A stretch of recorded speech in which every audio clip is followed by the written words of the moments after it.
Hey everybody, welcome back. We are now going to be diving into React proper, and this has been fun. So I was trying to record, and Streamlabs just kept crashing over and over and over again. So hopefully this goes like, hopefully it's this good. Anyway, enough about my problems. You hear about them enough. We are now going to finally start actually getting into React. So this is mainly going to serve to kind of give you the highlights of the different bits and pieces of React. I will have some links for you all to peruse to go a little bit deeper into some of the concepts, but basically we're kind of going through the entry level type of what React's all about kind of a thing. So if you are not familiar with React, let me do this. There we go. So if you're not familiar with React, it's basically intended to be kind of a front-end UI framework type of situation. It is quite popular out there. There are competitors, obviously, we'll talk about them in a moment. But React is probably one of the foremost ones out there right now. And if you have worked with React quite a bit already, you're probably already aware of this. A lot of employers really like React Experience. Obviously, it's good to have a nice front end for whatever application you're building, and you can do lots of really nifty things with it. Um, Outside of your typical kind of everyday, websites or front ends, I've seen people make games with React. And any time that I've seen people make games with them, the comments and all the Stack Overflow posts are, why are you using React? But it's a separate topic. Point is, it's very extensible, it's very powerful, and we are going to be talking about it.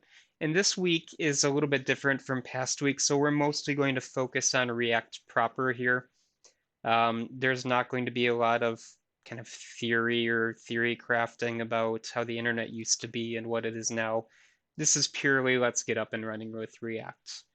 So definitely, if you are not familiar with React or if you need a refresher on it, please dig into some of these links that I provide because they're absolutely going to help you get up and running with it. So that's kind of the, setting the stage for what we're going over this week. So what is React? It is a JavaScript library, first and foremost. So if you want to use React, you could include it as a standard JavaScript include. Do your script src equals link to content delivery network or your local version. That is not ideal. There are lots of recommendations against doing that, and hopefully we'll see why very shortly. But you're probably going to use it as a local, build up a local development environment, use NPM, NPX to get things up and running, and then basically build things, transpile them, and all that fun stuff. And I know I've said this word a couple times, transpile. If you've never heard of that before, basically you're just translating and compiling from one language to another. Typically, you would see that if you are going from, maybe you want to get the syntax of one language into another and then compile it down into something readable by whatever application you're using. Typically, you would see that term if you're going from like a generic framework to something specific. Like you see that with technology called Cordova. Don't know if you've ever heard of that one. You build HTML sites and then you can transpile it to Android or to iOS or to Windows or Linux, and then you get a native binary for all of those. The idea is kind of similar. So this was originally developed by Facebook, and it has been released as open source. It is out there, tons of tutorials, and kind of the goal was front end specific. Let's easily interact with our DOM. So basically, let's interact with all the elements that are on our page, provide nice, easy shortcuts for everybody, and really just, make life easier for the front end developer. Now, what this really takes us to is a higher level of abstraction. So basically, you're going to see snippets of HTML, you're going to see JavaScript code all kind of woven together into this weird looking language called JSX. And it's basically it's going to look more complicated than it really is. And the idea is let's abstract things to make them reusable. Let's abstract them so that we can really focus on getting things rendered down quickly, built quickly, which is kind of an oxymoron based on how long React takes to build. but the idea is that once this thing is ready to be deployed, it is lightning fast and good to go. So that is the intention with the React, at least. The other bits here on this slide is that, again, React is not the only one out there. You probably have heard of Angular. That comes out of the Google camp. There's Vue.js as well. Those are two other very comparable, similar frameworks, and a lot of the ideas are transferable between them as well. Again, it's this front-end oriented logic. There are numerous other ones out there as well, maybe a little bit smaller in reputation or scope. You could get by with jQuery, honestly, for a lot of these as well. But the idea is pick a framework you're comfortable with and work with that. I know I've seen in some of the comments from some of you that you're more familiar with Angular, so you want to go that route. And that's fine if you want to, but just keep in mind we're going to be talking about React in these lectures. So this is React in a nutshell. So 1 second, it's getting dry. Sorry about that. Caveat here. This is, again, just intended to really get us into React. Now, for the deep muscle memory of being able to write this code without having to look at a guide or look up a tutorial, definitely go through the readings, definitely go through the assignments, even try out some of the Hello World type things or the tutorials that I'm showing you, because that will really help you get up and running quicker, right? So just something to keep in mind. And to set the stage of where we are at, last week we built our first React application, and I kind of did that to hopefully get you in the mood to start setting up your local React environment, get everything up and running. But basically all we did was deploy the standard basic application for React. Now, there's some extra bits in there as well, right? We changed the home page, added something for live reloading for my particular setup. Your mileage may vary.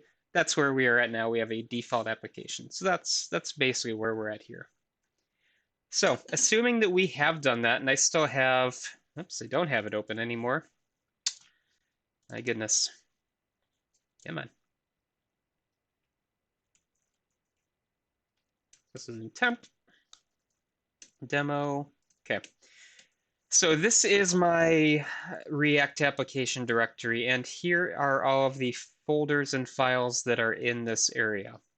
So just to kind of, set the stage for where we're at so that you understand these project structures, public is basically going to be assets that you're using. So images, CSS, JavaScript, basically functions or objects or something like that, HTML snippets you're going to be bringing in. These are all things that you could consider as linking to or importing, things that are not really going to change. Okay, so these are effectively, they would be referenced by your React application. So if I need a background image, I'm going to pull it from public. Okay, just assets. So the source directory, this is where all your React code is. We looked at that last time as well. That's where you've got your app.js and other .js files. This is basically where we'll be putting all of our React components. Build doesn't exist until you run npm run build or whichever command you have set up to run your build. This is basically going to be set for your production server. And then package.json is going to be your configuration parameters, your modules, version numbers, all that kind of thing. And before we go on too far, I really want to highlight this idea of a version number, because this is probably going to be the number one most annoying thing that you will run into with any language like this. And I say this as somebody who prefers Python to any other language right now. Keep track of your module numbers and ensure that you are using the correct ones. Okay, so let me give you a little bit of context for that very clickbaity statement there. So in here, we have some dependencies, and we don't have anything else at this point yet, right? I'm not bringing in other modules or whatnot, but you see these version numbers. So the React testing library, I'm using 12.1.4 or greater. All right, here React scripts is 5.0.0. These are all specific versions of that library. Okay, one of the things that you're going to see with pretty much every tutorial, every blog that you read to find out, hey, he asked me to do this thing, how do I do it? they're going to be tied to a version number. So the reason why I'm kind of spending some time here is that you're going to pull down somebody else's code and try it out. That's just how coding works pretty much, right? And then it's not going to work. And you're going to be extremely frustrated, and I apologize for that in advance, but that's just React. Um, Basically, packages go out of date, modules get updated, and what happens when that occurs? Oftentimes, developers will change their interfaces, their APIs. Data in the backend is going to change. So basically, if you're just using, say, the latest and greatest um, React library, or you're using the latest and greatest React library here, and your application was built with 17.0.2 in mind, React then goes in, okay, we're now at version 18, we'd still pull this in. They changed all their interfaces and all their function calls, and now your application doesn't work. And what you see is a massive list of errors pop up when you go to start or build. And then you basically have to backtrack, okay, which module is not working? Something's wrong. It's really frustrating. A bit of a fun story while I'm getting out of this area is that for my PhD work, I used to do a lot of kind of like robot simulation in Python, and I was using a physics library where, okay, it worked just fine, and got everything done with my dissertation and all that. Life is good, moved on. 3 years later, I wanted to do some experiments with that thing, and I didn't track any of the version numbers. In Python, there's this thing called a requirement.txt file that you can track packages and version numbers, and I didn't do that at that point. And the new version of this physics library was completely different from where my code was at that point in time. So I had to basically backtrack version number by version number. Okay, did the API change here? Did it change here? It was terrible, terrible experience. Long story short, keep track of your version numbers. So that is our structure there. Okay, so we are at, probably enough for one video, so we'll talk JSX in the next one. Bye.